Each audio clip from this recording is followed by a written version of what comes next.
এই অবস্থায় যে কোনো নির্বাচনের আগে অবশ্যই দুটি কাজ সম্পন্ন করতে হবে। একটি হচ্ছে খুনিদের বিচার, এ বিচার দৃশ্যমান হতে হবে। আরেকটি হচ্ছে প্রয়োজনীয় সংস্কার।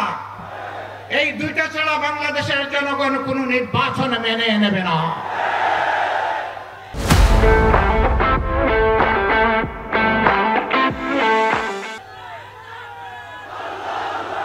প্রধান উপদেষ্টা বারবার তিনি ঘোষণা দিয়েছেন এবারের ডিসেম্বর থেকে আগামী বছরের জুনের মধ্যে ইলেকশন হবে।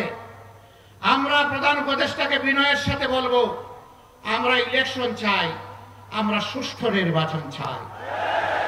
আর আমরা চুরি চামারি, কালো টাকার পেশি শক্তির প্রভাবযুক্ত নির্বাচন দেখতে চাই না। এই জন্য নির্বাচনের জন্য অবশ্যই সমতল মাঠ তৈরি করতে হবে। এই দায়িত্ব পালনে আপনারা আমাদের যত ধরনের সহযোগিতা চাইবেন, সকল সহযোগিতা দেওয়ার জন্য আমরা প্রস্তুত রয়েছি। কিন্তু বিচার আর সংস্কার এই দুটো করে অবশ্যই নির্বাচনের পরিবেশ নিশ্চিত করতে হবে। সংগ্রামী বন্ধুগণ, কঠিন রোদের মধ্যে দাঁড়িয়ে আপনারা দীর্ঘক্ষণ ধরে আমাদের কাছ থেকে বক্তব্য শুনেছেন। আমরা আমরা কৃতজ্ঞ। আপনারা দেশ এবং জাতির দায়িত্বশীল নাগরিক হিসাবে দায়িত্বের একটা অংশ পালন করতে এখানে এসেছিলেন। আপনাদের সকলকে অভিনন্দন এবং ধন্যবাদ। আমাদের এই বক্তব্যগুলো ঘরে ঘরে আপনারা পৌঁছে দেবেন।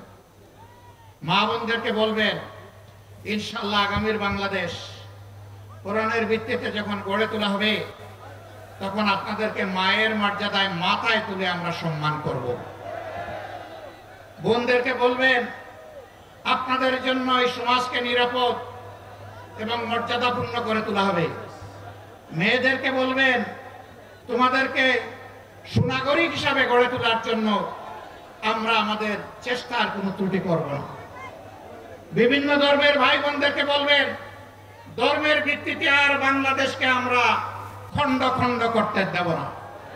আমরা একসাথে শান্তি এবং ভালোবাসা নিয়ে, পারস্পরিক ভালোবাসা নিয়ে আমরা বসবাস করব। বিপদে এবং সুখে আমরা পরস্পরের সঙ্গে হব, পাশে থাকব।